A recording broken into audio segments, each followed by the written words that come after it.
Dear God, make us worthy to read these words, that we may grow wise to your greater glory. In Jesus' name, amen. January 20th, Genesis 41st chapter, 17th verse to 42nd chapter, 17th verse. Then Pharaoh said to Joseph, in my dream I was standing on the bank of the Nile, when out of the river there came up 7 cows, fat and sleek, and they grazed among the reeds. After them 7 other cows came up, scrawny and very ugly and lean. I had never seen such ugly cows in all the land of Egypt. The lean, ugly cows, ate up the 7 fat cows that came up first. But even after they ate them, no one could tell that they had done so. So they looked just as ugly as before. Then I woke up.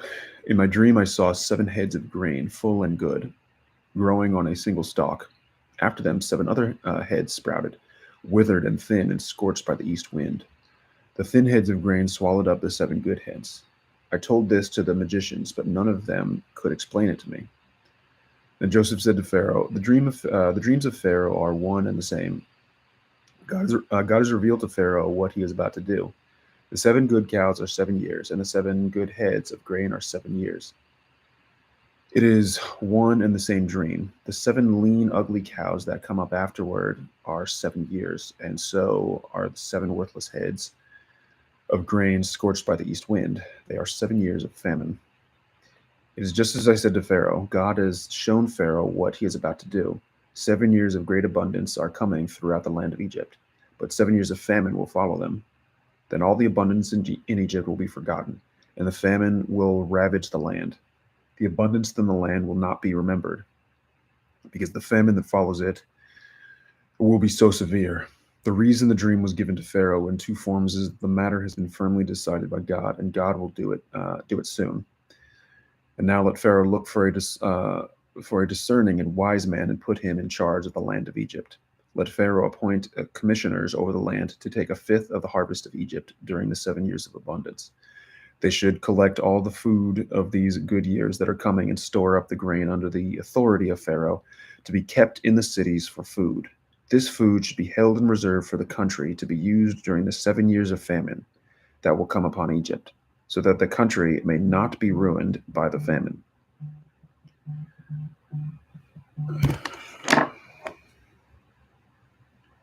Hey, bud, can you give me a few minutes? Hello. Hey, can you give me a few minutes? I'll be right there, right? All right. Um,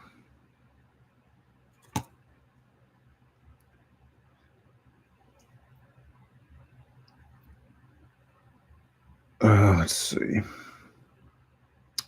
The plan seemed good to Pharaoh and to all his officials. So Pharaoh asked them, can we find anyone like this man, one in whom is the Spirit of God? Then Pharaoh said to Joseph, since God has made all this known to you, there is no one so discerning and wise as you. You shall be in charge of my palace, and all my people are to submit to your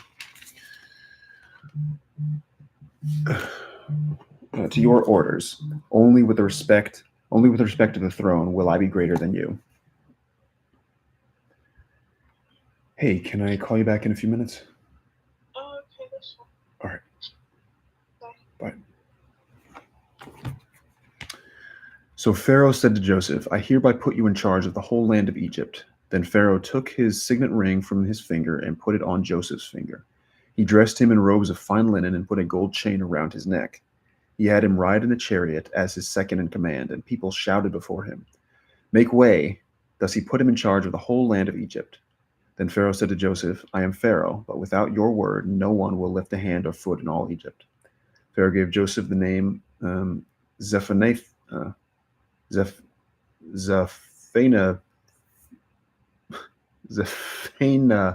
the Paneah, and gave him Asenath, daughter of Potipharah, priest of On, to be his wife. And Joseph went throughout the land of Egypt. Joseph was 30 years old when he entered the service of Pharaoh, king of Egypt, and Joseph went out from Pharaoh's presence and traveled throughout Egypt. During these 7 years of abundance, and the land produced plentifully, Joseph collected all the food produced in those 7 years of abundance in Egypt and stored it in the cities. In each city, He put the food grown in the fields surrounding it. Joseph stored up huge quantities of grain like the sand of the sea. It was so much that he stopped keeping records because it was beyond measure. Before the years of famine came, two sons were born to Joseph by Asenath, daughter of Potipharah, priest of On. Joseph named his firstborn Manasseh and said, "It's because God has made me forget all my trouble and all my father's household." The second son he named Ephraim and said, "It is because God has made me fruitful in the land of my suffering." The 7 years of abundance in Egypt came to an end, and the 7 years of famine began, just as Joseph had said. There was famine in all the other lands, but in the whole land of Egypt there was food. When all Egypt began to feel the famine, the people cried to Pharaoh for food. Then Joseph told all the Egyptians, "Go to Joseph and do what he tells you." When the famine had spread over the whole country, Joseph opened all the storehouses and sold grain to the Egyptians, for the famine was severe throughout Egypt.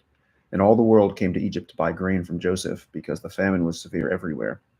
When Joseph learned that there was grain in the land, when Jacob learned that there was grain in Egypt, he said to his sons, "Why do you just keep looking at each other?" He continued, "I have heard that there is grain in Egypt, so go down there and buy some for us, so that we may live and not die."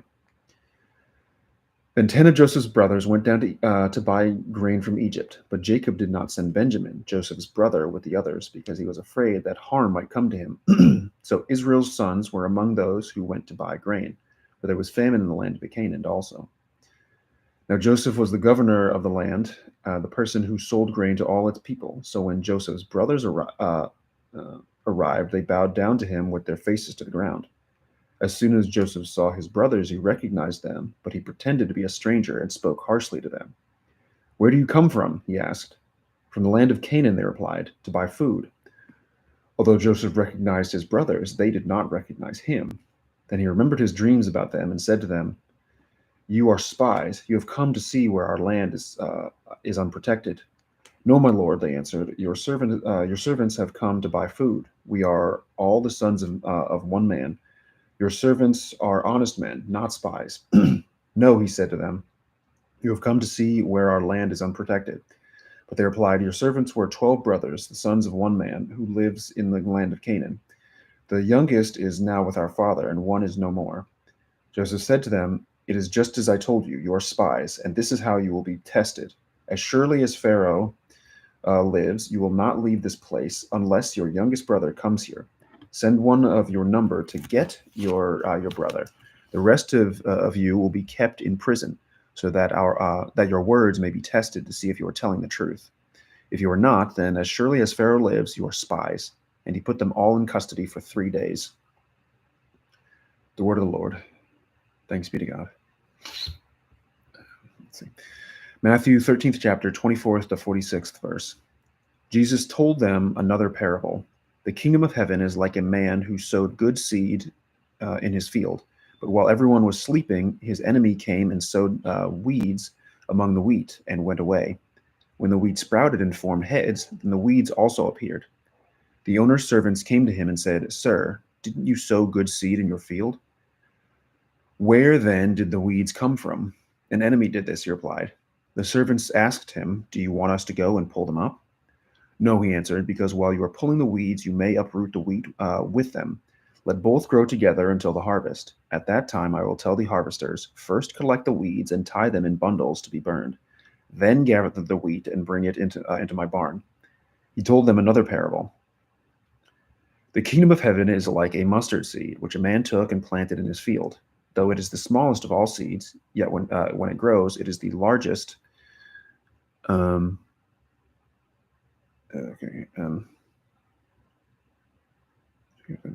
it is the smallest of all seeds, yet when it grows, it is the largest of garden plants and becomes a tree, so that the birds came and perch in its branches.' He told them still another parable. 'The kingdom of heaven is like yeast that a woman took and mixed into about 60 pounds of flour until it worked all through the dough.' Jesus spoke all these things to the crowd in parables. He did not say anything to them without using a parable. So was fulfilled what was spoken through the prophet. 'I will open my mouth in parables. I will utter things hidden since the creation of the world.' Then he left the crowd and went into the house. His disciples came to him and said, Explain to us the parable of the weeds in the field. He answered, The one who sowed the good seed is the Son of Man. The field is the world, and the good seed stands for the people of the kingdom. The weeds are the people of the evil one, and the enemy who sows them is the devil. The harvest is the end of the age, and the harvesters are angels. As the weeds are pulled up and burned in the fire, so it will be at the end of the age. The Son of Man will send out his angels, and they will weed out of his kingdom everything that causes sin and all who do evil. They will throw them into the blazing furnace, where there will be weeping and gnashing of teeth. Then the righteous will shine like the sun in the kingdom of their Father. Whoever has ears, let them hear. The kingdom of heaven is like treasure hidden in a field. When a man found it, he hid it again, and then in his joy went and sold all he had and bought that field. Again, the kingdom of heaven is like a merchant looking for fine pearls. When he found one of great value, he went away and sold everything he had and bought it. The word of the Lord. Thanks be to God. For the director of music of David, the servant of the Lord, he sang to the Lord the words of this song when the Lord delivered him from the land of all his enemies and from the hand of Saul. He said, I love you, Lord, my strength. The Lord is my rock, my fortress and my deliverer. My God is my rock in whom I take refuge, my shield and the horn of my salvation, my stronghold. I called to the Lord who is worthy of praise, and I have been saved from my enemies. The cords of death entangled me. The torrents of destruction overwhelmed me. The cords of the grave coiled around me. The snares of death confronted me. In my distress, I called to the Lord. I cried to my God for help. From his temple, he heard my voice. My cry came before him into his ears.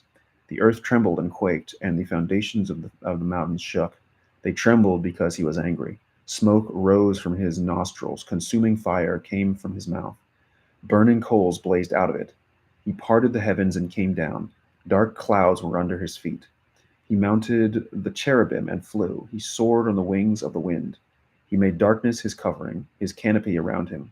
The dark rain clouds of the sky, out of the brightness of his presence, clouds advanced. With hailstones and bolts of lightning, the Lord thundered from heaven. The voice of the Most High resounded. He shot his arrows and scattered the enemy. With great bolts of lightning, he routed them. The valleys of the sea were exposed, and the foundations of the earth laid bare. At your rebuke, Lord, at the blast of breath from your nostrils. The word of the Lord.